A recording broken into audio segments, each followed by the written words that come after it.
When no one tells you about your best people, is that holding on to them is how you lose them. This is something I'm rather passionate about. So, it's a natural instinct for leaders who have found and developed good people to hold on to them because of the investment they made into them, and because they know that if this person were to leave, they would lose their input, and they would lose their commitment, and they would lose their delivery of helping the team hit their goals. However, the thing that also happens when you're developing people is that they realize for themselves where their strengths are, where their weaknesses are. You might help pinpoint them in the right directions, encourage them to invest in certain areas of either their leadership or their skills, whatever it may be. But they start to, because they go through this development process, they kind of know where their strengths and weaknesses lie. And unfortunately, sometimes those don't align with the team or the position that you have them in, which causes them to want to move on, not because they don't like you or don't like the team or they're unhappy, but everyone is on a mission of personal fulfillment as well as achieving something bigger, being part of a team. And sometimes that means that person is not going to stay with you forever. And my early years of leadership, that really bugged me when I would invest so much into someone and then they would come to me and just say, thanks for everything, but I'm joining a different team, or I'm joining a different organization. It stung. However, over the years, as I've matured as a leader, that is one of the greatest rewards you can get.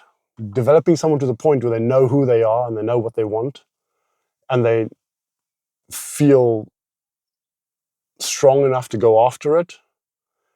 So in the beginning, when it was a sore topic, later on became a point of pride, where the investment that you make into someone has helped them see for themselves their strengths and their weaknesses, and given them their own personal mission and vision that they want to achieve for themselves.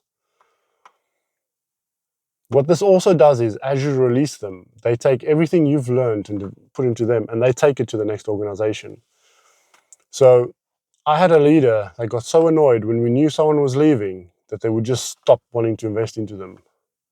It wasn't until I sat this leader down and said, listen here, until this person leaves, I will spend even more time investing all my time and energy into them so they leave the best equipped leader that they can be in the next organization.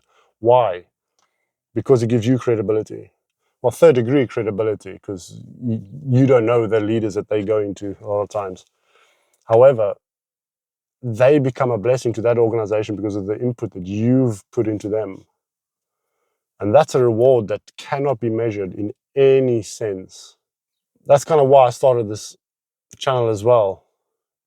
Because if I can play even the smallest part in someone's development, that they can be a blessing to any organization that they go to or the organization that they're already in, that's already a massive win for me.